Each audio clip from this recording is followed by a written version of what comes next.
Alright guys, we just pulled the Yamaha into the shop. We're going to try to work on it today.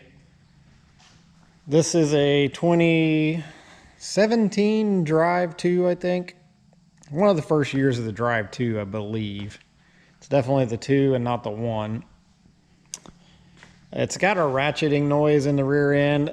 I didn't try to replicate it. They've chipped and tarred this road out here, so it'd be hard to hear on the camera over the road noise. But as you're driving down the road and you're trying to maintain like a constant speed, and as the road changes elevation a little bit, or as you're going up or down slightly, you get a ratcheting sound in the rear end, or a chatter or a grinding. I consider it a chatter, but some people call it grinding. But you get this nasty noise coming out of the rear end. Or if you're at full speed and you just crest a hill, it's kind of when you're in that equilibrium of the motor is going as fast as it can go and the cart maybe wants to go a little faster due to the hill, or maybe a little slower. You get in this zone where you get that looseness. From what I've read online, there's a looseness in the splines that can kind of create a chatter. And supposedly there's a bushing in there. So we're going to tear into this thing and see what we find. We got the back seat off. It bolts into these two little cover holes, which bolt in right there. So when the seat comes off, the cover comes off. Exposes the motor. Motor just bolted on 3 bolts. Got them laying right there on the floor. Got this little thing. Let's see what we got in here. I guess you guys probably can't see that. Kind of looks like there was a piece of rubber or something in there. It is not really existing anymore. So we will throw this little bushing in here. Excuse me.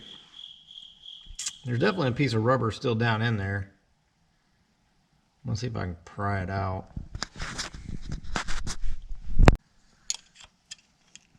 Pick doesn't really want to get down in there.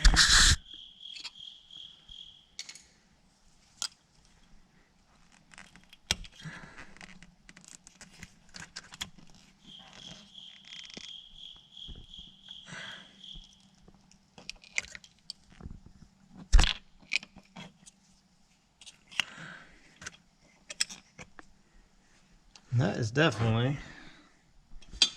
I think, different than this one, maybe. Stay there.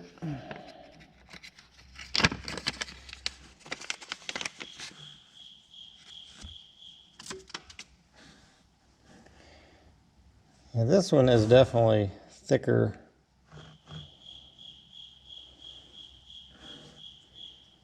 and tougher.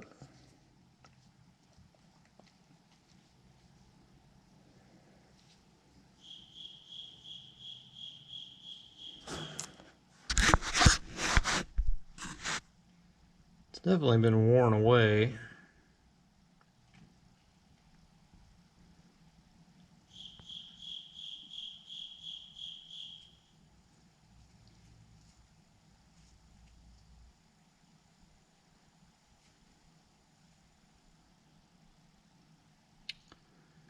I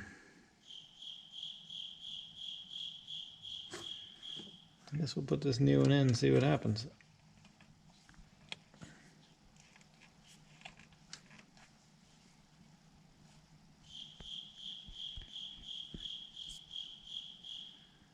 Alright, we'll shove this thing back together.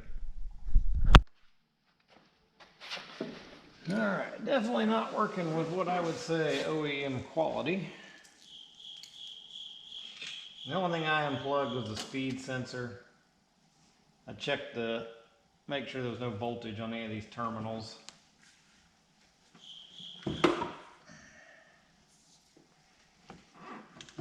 Goodness, I will say this little motor is quite heavy.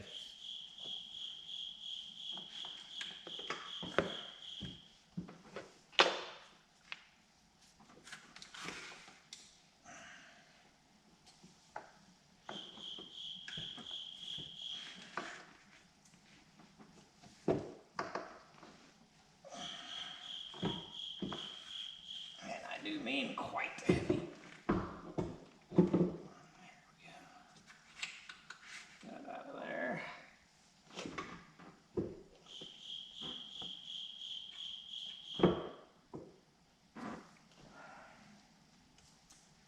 Bolt started.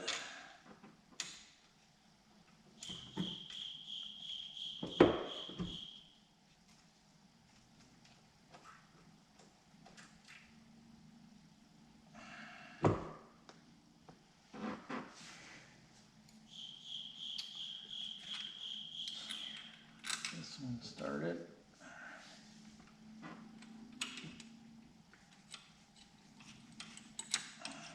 These are just little 10mm headed bolts. Nothing special. And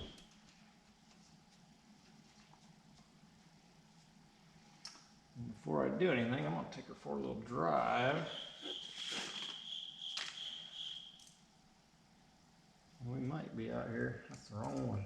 Whew. What is it?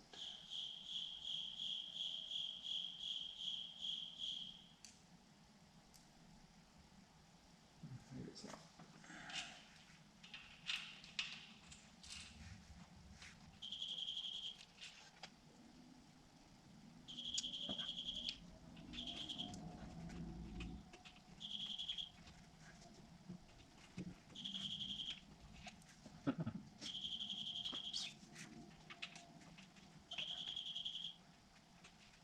Everything else. Okay. Where is that anyway?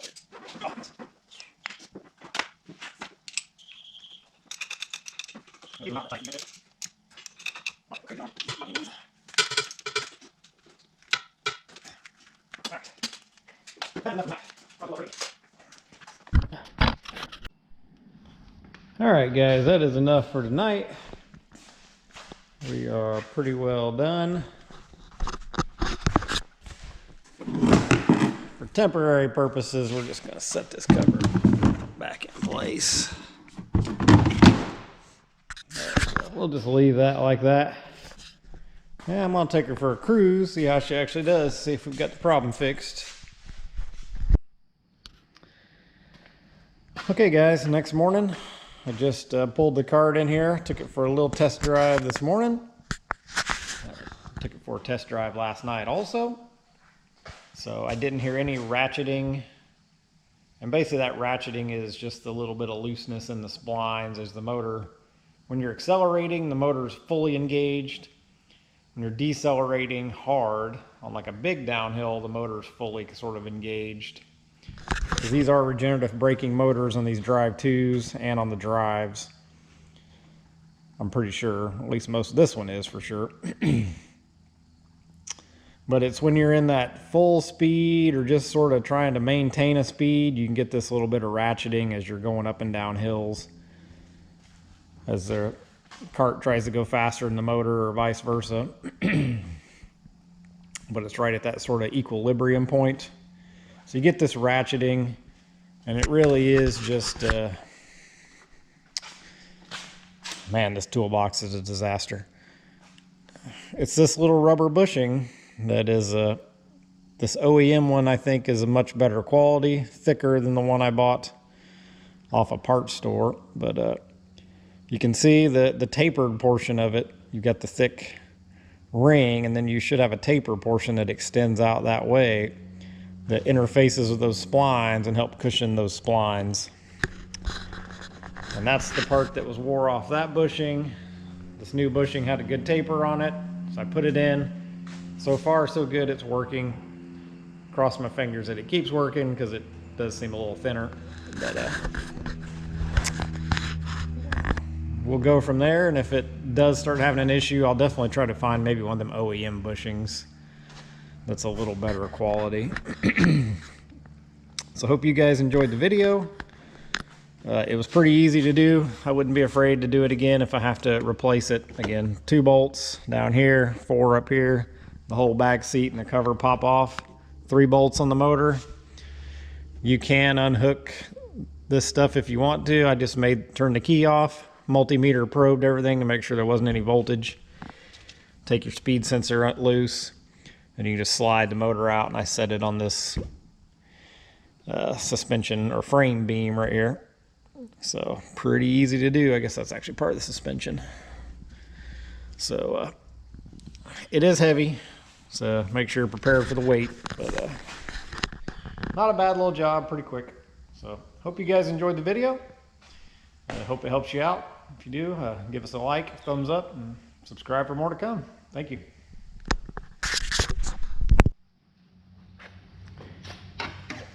All right, guys, I'm gonna probably try to stack this video in with some others I did. I have not liked how I did a little cheat on the choke cable back there, because this thing never likes to choke. Part of why I got it so cheap. I only paid $400 for this thing years ago because it wouldn't run right. It just never would choke right, is basically the problem. I think it's up to this if I can get this out here. So I bought a choke cable, just a cheap $10 or $15 one off Amazon. So we're gonna see.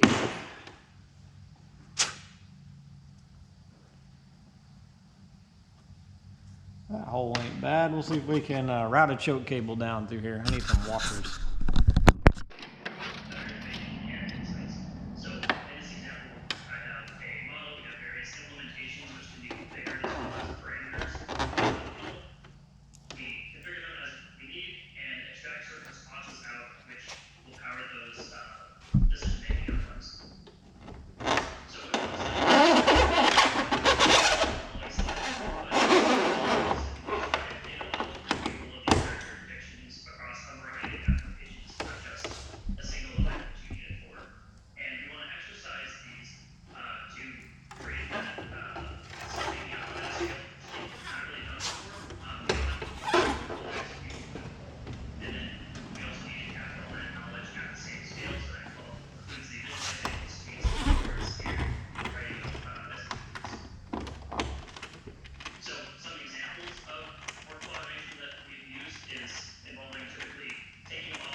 All right, guys, I'm not sure I'm going to be able to show you much here. It's kind of tight quarters. But I do have these two holes right here. Get out of the light. There we go. Okay. There we go. I'm going to use these two upper holes. Basically where these two bolts are, I'm going to mount this, which is just a piece of this hold strip steel.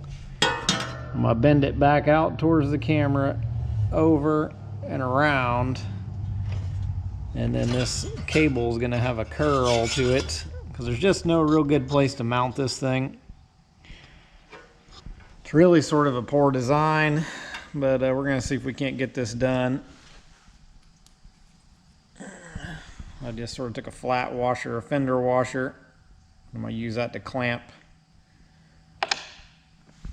my cable down to this, and I doubled these up. I've noticed the holes don't align very good. I must have picked a bad spot there. But these two holes align, that hole aligns, these are off. Oh no, there must be some odd pattern I wasn't paying attention to. All right, I think we've got one done. This little Amazon plunger here, it's kind of cheap and chintzy. It was kind of hard to move to begin with, so I did I poured some oil down it with a little squirt can and put some white lithium grease.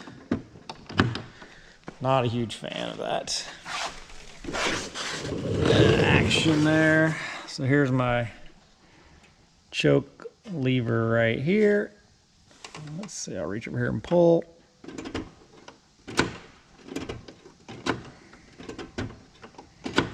It does work. So that's all I need. Not the prettiest conglomeration here, but we've got something that works. Doesn't interfere with the throttle.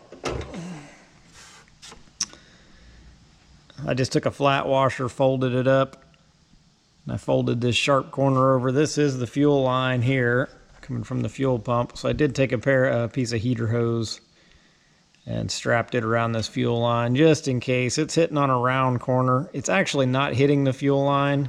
It's just really close, a little bit of shaking. Didn't really like it, so I had clearance, but this thing really should still be further back to get over top of this choke lever, but I just don't have the room with this fuel line.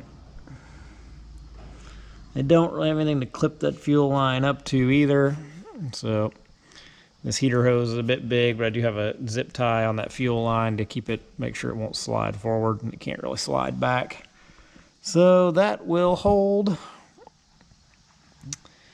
and we will run her that way for a while. Better than it was, because my other option was always had to reach down here and actuate that with my hand and try not to get burned on the muffler, especially after you've been running it. So that's been the main problem with this Troy Bilt. It's why I got it so cheap, because the guy didn't understand why it wouldn't start. It just wasn't choking correctly. So that's a pretty poor design in my opinion. And that's my simple solution for fixing it for now. It'll keep this mower running until my son has a chance to tear it up again, because he's kind of hard on him. He's only 13 right now, but he's a bit hard on the mower. But he'll learn. Gotta learn somewhere. So hope you guys enjoyed the video. Like, subscribe, more to come. Thank you.